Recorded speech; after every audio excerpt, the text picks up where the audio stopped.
A year ago, the Prime Minister rejected vaccine mandates, calling them extreme measures that could have real divisive impacts on our community and country. Since then, no one has created more division than the Prime Minister, pitting Canadian against Canadian and using vaccine status as a dangerous political weapon.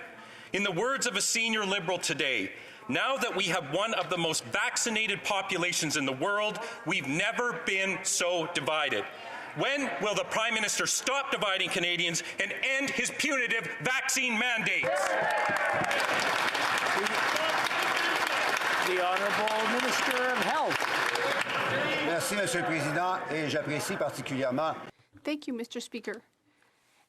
And I do appreciate these remarks about vaccine status. When I get vaccinated, I do it for myself, but not just for myself. I do it for my parents as well, for example. When I go visit my parents, knowing that I'm vaccinated, I know I'm protecting them. When my son gets vaccinated, I know he's protected, and I'm happy about it. And I also know that he's protecting everyone around him. So it's not just a very important personal decision that we take when we have the right vaccine status. It also means we are reaching out to protect those around us.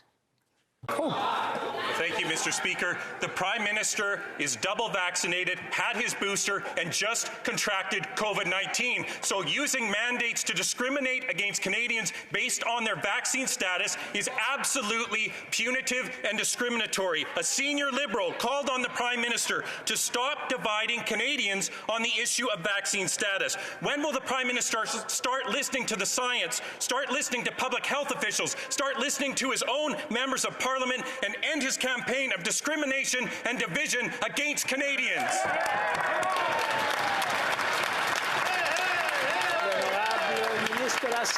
The Honourable Minister of Health.